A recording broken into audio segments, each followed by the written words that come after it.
Buen día, hoy vamos a hablar de la concepción ética de Rousseau, pero antes de hablar de la concepción ética de Rousseau en las grandes obras que tuvo, vamos a hablar de la biografía. Bueno, Rousseau nace en 1712, el 28 de junio en Ginebra, y fue criado por sus tíos, ya que a muy corta edad es huérfano de madre y su padre es exiliado de Ginebra.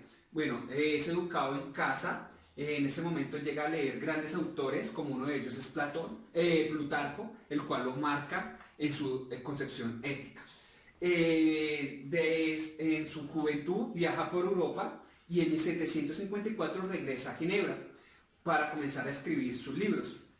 Pero en 1762 es exiliado y condenado a la hoguera por sus concepciones políticas, los cuales él decía que un ideal político él era que no había propiedad privada para las entes.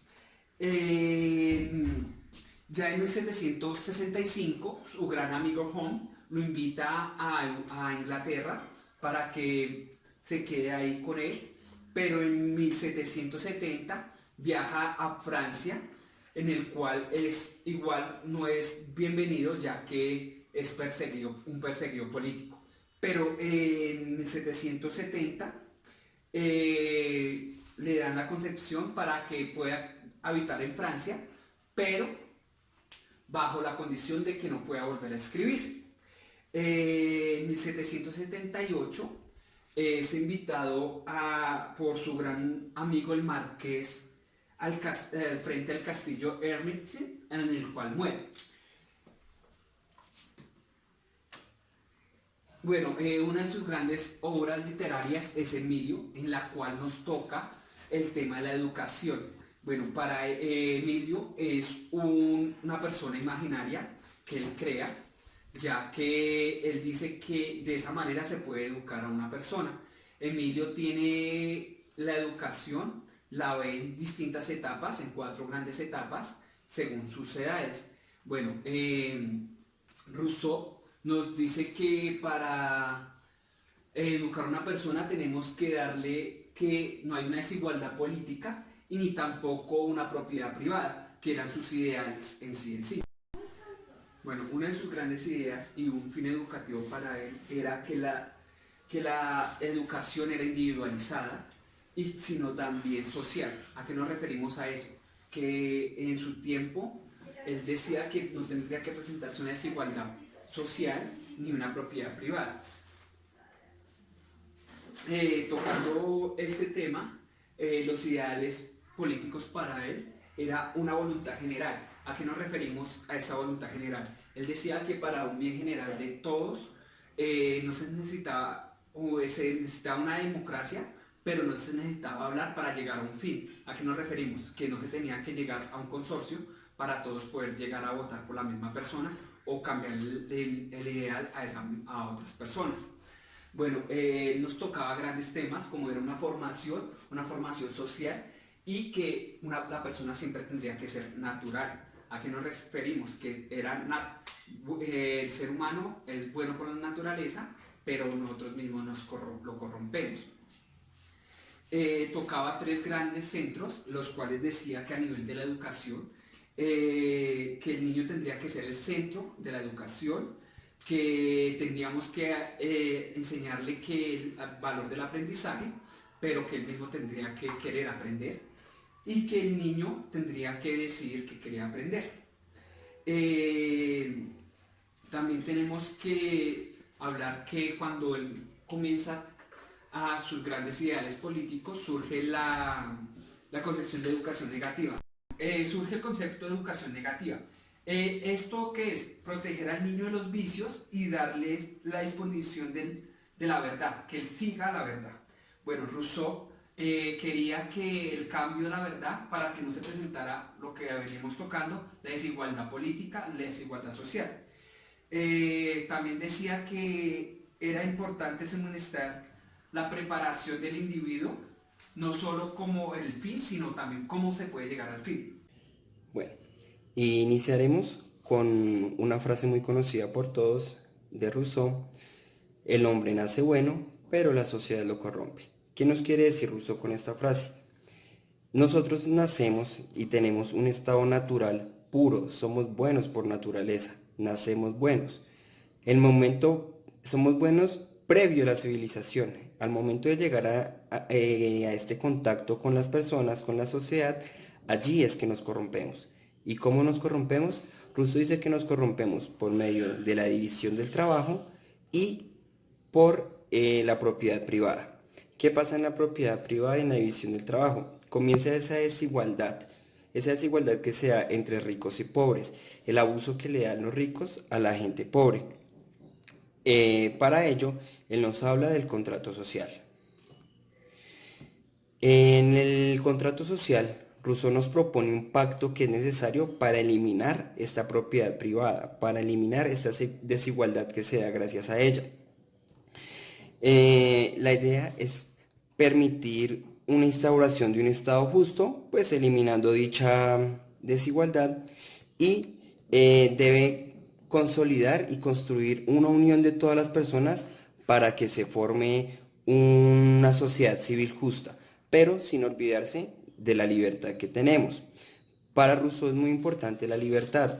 Para él la libertad es la voluntad de decidir entre todos, siempre para un bien común, siempre para decidir qué es lo bueno para todos, no pensar individualmente. Entonces aquí donde vemos cómo pensaba la concepción de él, la concepción ética de una persona. La idea no es pensar individualmente, siempre, pues por decirlo así, la mayoría gana. Si la mayoría se equivocaba, pues no era mejor a que se equivocara un solo gobernante. Entonces, ese gobernante no tenía que regir ni mandar, sino tendría que ser un representante del pueblo, de nosotros, para llevarnos a conducirnos a un buen camino. No un gobernante que aplaque todo lo que pensamos, sino un representante que acoja lo que nosotros queremos y pues logre realizar lo que queremos. Para él la libertad se conseguía siempre respetando los derechos de los demás. Entonces, en un pedazo del libro de Rousseau nos dice, renunciar a la libertad es renunciar a la condición del hombre, a los derechos de la humanidad y a sus deberes. Aquí lo que nos dice Rousseau es que pues, tenemos nuestros derechos, nuestros deberes y tenemos que hacerlos cumplir, pero pues siempre pensando en los demás. Tenemos libertad, pero no para dañar al resto. Tenemos una libertad que es nuestra, que es propia, pero no para pisotear a los demás, por decirlo así. Bueno, en el Emilio, lo que pretende Rousseau es la formación del ser humano, la formación del hombre. Lo que dice él es que pues aísla al niño de todo contacto con la civilización. Recordemos que el niño tiene un estado natural puro, es bueno, y como no ha tenido contacto con la civilización, por eso es bueno. Entonces la idea es aislarlo de todo contacto con la sociedad y formarlo en 4 etapas. Pero primero, Rousseau aclara que el niño no es un adulto pequeño, el niño simplemente es un niño que hay que formar. En la primera etapa, lo que busca Rousseau es que el niño aprenda a sentir. En la segunda etapa, lo que hace Rousseau es la educación intelectual. Entonces, lo que busca en esta etapa es que el niño empiece a formarse, a aprender sobre los conocimientos básicos, operaciones matemáticas, lectoescritura. En la tercera etapa, nos habla de una educación moral. Entonces, lo que pretende la educación moral es formar al niño, adolescente ya en ese momento, formarlo en compasión. ¿Cómo lo forma en compasión? Él lo que hace es decir que debe comparar los sentimientos propios con los sentimientos de los demás. Y en la cuarta etapa, es la elección matrimonial. Aquí ya el adolescente, el hombre, ya está preparado para ser parte de la sociedad y compartir con la civilización. Ya para concluir, pues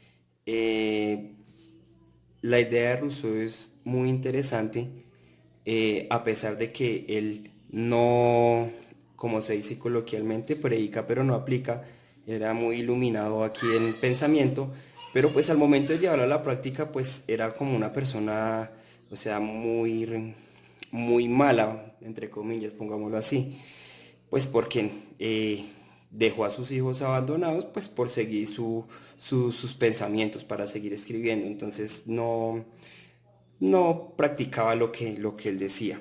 Pero aún así buscaba la formación de una persona y la formación y la estabilización social, ¿sí? La idea de él en pensamientos éticos es buscar el bien común siempre y se hace por la voluntad general. La voluntad general es el pensamiento de entre todos lo mejor para todos. Entonces, lo que hablábamos antes, 10.000 personas valen más que una. Eso es lo que nos dice Rousseau. También nos dice, quiero citar un pedacito de él que dice, si nos mantenemos solos no tendremos poder y los gobernantes nos aplacarán. Lo ideal es olvidar esa individualidad, para él lo ideal es eso, olvidar la individualidad, pensar en conjunto y así podemos lograr una vida mejor para todos.